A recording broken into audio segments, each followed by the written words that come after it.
तो आज हम लोग बात करेंगे डेटा टाइप्स और टाइप कास्टिंग के बारे में। हालांकि आपको पहले से ही पता है कि जो भी हम लिखते हैं, जो भी हम वैल्यू देते हैं, जैसे मान लो कि x को हम कोई भी वैल्यू 10 देते हैं तो पाइथन अपने आप ही इसको एक डेटा टाइप असाइन कर देता है। जैसे यहाँ पे इंट कर देगा, अगर ये 0.2 करते तो इसको ये फ्लोट कर देता है। लेकिन हमें जानना बहुत ज़रूरी होता है कि आखिरकार पाइथन जो है वो कितने टाइप के डेटा टाइप्स को असाइन करता है। ठीक है, मतलब कौन कौन से वो डेटा टाइप्स हैं जिनको वो असाइन करता है। ठीक है, तो सबसे पहले हम बात करते हैं स्ट्रिंग। कोई भी लिखे हो जैसे विक्रांत या फिर my name is this and that, तो वो सब किस में आएगा? स्ट्रिंग में आएगा। फिर इंट होता है, इंटीजर, फ्लोट होता है, जो भी आपने बताया, हमने बताया आपको 10.2 कुछ लिख दिए तो वो फ्लोट हो गया। और इंटीजर अगर वैल्यू है खाली तो वो इंटीजर हो गया। कॉम्प्लेक्स है वही सब था जो कि आपने पढ़ा था, 1+i j। ठीक है, और सीक्वेंस टाइप में लिस्ट और ट्यूपल आता है, मतलब लिस्ट एक एरे ही मान लो पूरी तरीके से। और उसके बाद ट्यूपल में वही पैरेंथेसिस के अंदर आ जाएगा तो ट्यूपल, ये मतलब सबकी अपनी अपनी एक प्रॉपर्टी है। वो हम आगे जब पढ़ेंगे तो आपको समझ में आएगा कि आखिरकार दोनों में अंतर क्या है। फिर डिक्शनरी होती है जिसमें इंडेक्स और वैल्यू होता है। फिर सेट बनाए जाते हैं जो कि किसी भी ट्यूपल या लिस्ट के बीच में से निकाल के एक सेट बना दिया जाएगा कि ये एक सेट अलग है। उसी को अगर इम्यूटेबल बना देंगे तो फ्रोजन सेट आ जाएगा। बुलियन में वही ट्रू फॉल्स, यानी कि 1 और 0। हाँ, उस बाइट्स में देखने के लिए यार देखो, बाइनरी टाइप्स का हम लोग ज़्यादातर यूज नहीं करते हैं। मशीन लर्निंग में तो बिल्कुल ही नहीं यूज है, तो इसलिए हम इसको ज़्यादातर देखेंगे नहीं। ये एक्चुअली बाइट्स में रिप्रेजेंटेशन के लिए होती है। जैसे मान लो कि 1 को ये क्या लिखेगा? 0 1। अगर स्ट्रिंग फॉर्म में देखोगे तो 0 1 लिखेगा। अगर ये 0 2 होगा तो 0x 0 2 लिख देगा। तो ये बाइनरी फॉर्म में उसको, बाइट्स फॉर्म में, सॉरी, बाइट फॉर्म में उसको देखने के लिए, रिप्रेजेंट करने के लिए होता है। ठीक है, इसका यूज नहीं है तो हम लोग इस पर ज़्यादा फोकस करेंगे नहीं। बाकी ये सारी चीज़ें हम लोग देखेंगे। ठीक है, अब बात करते हैं उसी को कंटिन्यू अगर हम लोग किया जाए कि हाँ कि क्या होता है, क्या है डाटा टाइप्स, कैसे पता चलता है। तो उसका एक कमांड है टाइप। ठीक है, आप कोई भी वैल्यू दोगे, उसका टाइप, आपको डेटा टाइप पता करना है आपको, तो आप लिखोगे टाइप और उस वेरिएबल का अंदर उसको पुट कर दोगे। वेरिएबल को उसके अंदर पुट करोगे टाइप के अंदर। ठीक है, तो जैसे कहते हैं ना आर्गुमेंट, तो आर्गुमेंट आप क्या दोगे? वो वेरिएबल ही दोगे जिस वेरिएबल को आपको पता करना है कि इसका डेटा टाइप है क्या। ठीक है, तो चलो इसका एक बार प्रैक्टिकल करके देखते हैं कि क्या सीन कह रहे हैं हम। ठीक है, अब x=10 है मान लो। इसको मैंने एग्जीक्यूट कराया तो x की वैल्यू 10 हो गई। अब हमको क्या, हमको पता है कि x की वैल्यू अगर मैंने 10 लिखा है तो क्या है, ये इंटीजर है, जाहिर सी बात है। तो मैंने उसको जब प्रिंट कराऊंगा तो इंटीजर देगा। अब देखो क्या होता है कि अगर मैं इसी x को यहाँ पे, ठीक है, एक विक नाम से देके इसको एक स्ट्रिंग बना दूँ। ठीक है, फिर उसके बाद जैसे मैं जाके इसको रन कराऊंगा तो ये स्ट्रिंग हो जाएगा। तो मेरे कहने का मतलब ये है कि अगर आगे जाके अगर आपने उसका डेटा टाइप भी चेंज कर दिया तो वापस अगर आप आओगे तो उस, वो जो है वो डेटा टाइप वही लेगा जो कि आपने बाद में असाइन किया है। ठीक है, सी में क्या होता था, सी में, ठीक है, सी लैंग्वेज में, कि आपने पहले उसको अगर इंटीजर दे दिया तो वो बाद में भी इंटीजर ही रहेगा। अगर आप उसको स्ट्रिंग देने की कोशिश करोगे तो वो एरर पुट कर देगा। लेकिन यहाँ पे क्या है कि वो उसी का डेटा टाइप में कन्वर्ट कर देता है। ये एक अच्छी चीज़ कई लोग के लिए है, ये चीज़ कई लोग के लिए बुरी भी है कि आगे चल के अगर मेरे को अगर डेटा टाइप चेंज हो गया तो वो उसी डेटा टाइप को लेकर चलने लगेगा। ये पाइथन का आप चाहे अच्छा ही समझो चाहे बुरा ही समझो, ये यूज करने के ऊपर है। ठीक है, अब टाइप कास्टिंग एक बहुत ही फेमस चीज़ है, क्योंकि कई कई बार क्या होता है ना कि जब आप कोई बड़ा कोड लिख रहे हो या कोई जीयूआई बना रहे हो या कुछ भी ऐसा मशीन लर्निंग का ही चलो कोड मान लो कि आप ले रहे हो, उसमें अगर आपको डेटा चाहिए इंटीजर में, ठीक है, और आपका डेटा है स्ट्रिंग में, ठीक है, अब विक्रांत लिखा हो तो उसको इंटीजर में आप कभी जीवन में कन्वर्ट नहीं कर पाओगे। लेकिन अगर मान लो कि स्ट्रिंग में आपको डेटा मिला 100, ठीक है, तो उसको आपको अगर इंटीजर में कन्वर्ट करना है तो आपको टाइप कास्टिंग करनी होगी, तभी आप उसको इंटीजर में कन्वर्ट कर पाओगे। तो यही सेम चीज़ है टाइप कास्टिंग। ठीक है, मतलब अगर कोई पूछे टाइप कास्टिंग होता क्या है, तो converting of one data type two another data type.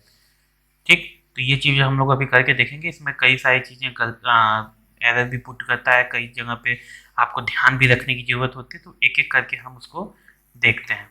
ठीक है, कि किस पे आपको ध्यान देने की ज़रूरत है, कहाँ पे वो डायरेक्ट नहीं हो सकता है, ये सब चीज़ें हम देखते हैं। ठीक है, तो सबसे पहला हम काम क्या करेंगे, हम सबसे पहले काम करेंगे कि एक इंटीजर को फ्लोट और स्ट्रिंग में कन्वर्ट करेंगे। ठीक है, तो n इज इक्वल टू, अगर मान लो मैंने 10 दिया, ठीक है, n इज इक्वल टू 10 लिया है, अब मुझे इसको फ्लोट में कन्वर्ट करना है, तो सीधा मैं लिखूंगा फ्लोट और उसको वैल्यू दे दूंगा, उसको आर्गुमेंट दे दूंगा, सॉरी फ्लोट एक्स तो स्ट्रिंग है ना, तो वो तो लेगा ही नहीं, विक को कन्वर्ट कर ही नहीं सकता, तो n हमें देना है ना। तो अब ये फ्लोट हो गया। अब अगर प्रिंट करो, अगर आप प्रिंट करो इसी चीज को, ठीक है, प्रिंट करो f को, तो 10.0 दे दिया। 0 पॉइंट के आगे लगने का मतलब, डेसिमल लगने का मतलब क्या हुआ कि वो चीज फ्लोट में कन्वर्ट हो चुकी है। ठीक है, तो अब हम बात क्या करेंगे कि फ्लो, अब इसी को हम स्ट्रिंग में कन्वर्ट करते हैं, इसी n को हम स्ट्रिंग में कन्वर्ट करते हैं। ठीक है, तो उसके लिए हमको कुछ नहीं करना है, s इज इक्वल टू, उसका क्या कमांड है, str, उसके अंदर सीधे सीधे बस आपको दे देना है n। ठीक है, अब अगर मैं प्रिंट करूं s को, तो वो 10 दिखा दे रहा है, लेकिन अगर आपको लगा 10 सर, वहां पे भी 10, यहाँ पे भी 10, तो इसमें स्ट्रिंग का क्या है। अब इसका जो टाइप अब चेक करते हैं, सबकी टाइप चेक करते हैं, तो प्रिंट n की टाइप हमने चेक किया, सॉरी टाइप तो लिखे, प्रिंट n टाइप n का चेक किया हमने, फिर इसी को जरा कॉपी करते हैं अब टाइम बचाने के लिए, और यहाँ पे हमने क्या किया, f लिखा, और यहाँ पे हमने क्या किया, s किया। अब देखो क्या हुआ, इंटीजर है पहला n, दूसरा फ्लोट है, तीसरा स्ट्रिंग है। ठीक है, तो आपने क्या किया, उसकी डाटा टाइप को चेंज कर दिया है। ठीक है, अब एक चीज और होती है, अब इसी तरीके से आप फ्लोट को इंट में और स्ट्रिंग में कन्वर्ट कर सकते हो। ठीक है, अब एक बात आती है, जब स्ट्रिंग टू इंट या फ्लोट में कन्वर्ट करते हैं, तो हमें एक चीज का बहुत ज्यादा ध्यान देना होता है कि हम आखिरकार उस जो स्ट्रिंग हमारे पास आ रही है ना, वो किस फॉर्म में है। जैसे कि मान लो, अब मैं s को अगर यहाँ पे 100 लिख दूं खाली, ठीक है, 100 लिख दूं खाली, 100 लिख दूं खाली, ठीक, एस इज इक्वल टू 100 हो गया।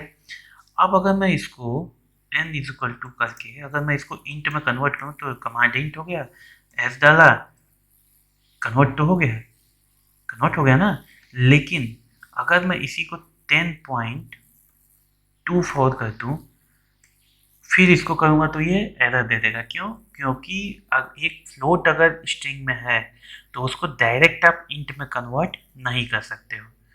ठीक है, ये चीज़ आपको ध्यान देनी है कि अगर कोई स्ट्रिंग फ्लोट में आ रही है, तो उसको आप डायरेक्ट इंटीजर में कन्वर्ट नहीं कर सकते हो, उसको पहले आपको फ्लोट में कन्वर्ट करना होगा, उसके बाद ही आप उसको इंटीजर में कन्वर्ट कर सकते हो। यानी कि अगर मैं यहाँ पे इसको f इज इक्वल टू, अगर इसको मुझे इंटीजर बनाना है, तो f is equal to float करूँगा। ठीक है, फ्लोट में बन गया।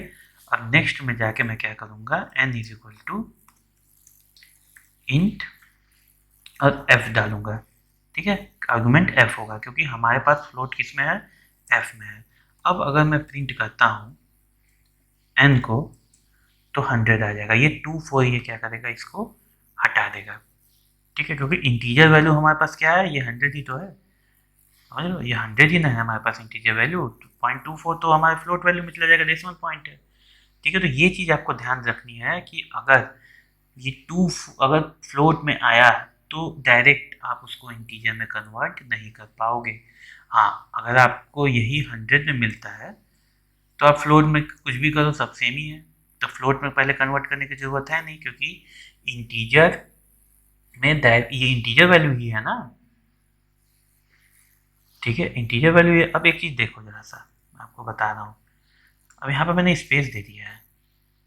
ठीक है, स्पेस दे दिया मैंने, अब क्या होगा, कुछ हुआ नहीं। तो यानी कि स्पेस से भी कोई मतलब नहीं है, उसके अंदर जो वैल्यू है वही आपके लिए जरूरी है। ठीक है, ये नहीं कि आपने यहाँ पे ट्रैक्टर स्पेस दे दिया तो कहोगे कि सर ये 4 स्पेस को भी तो वो ले लेगा, नहीं, उसके अंदर जो वैल्यू है वही वो सिर्फ असाइन कर पाएगा। ठीक है, उसके इस वाइट स्पेसेस को ये क्या करता है, निगलेक्ट कर देता है। ठीक है, तो इसलिए इससे मत घबराना कभी कि कहीं तुमको स्ट्रिंग में स्पेस मिल जाए, फिर कहोगे अरे सर ये तो स्पेस आ गया, मैं क्या करूँ, स्पेस को कैसे करते हैं, नहीं, स्पेस को वो निगलेक्ट कर देगा। ठीक है, तो ये बात ध्यान रखना। तो ये चीज़ थी हमारी टाइप कास्टिंग में। अब अगले में हम लोग नंबर्स की ओर आगे बढ़ेंगे। ठीक है, चलो।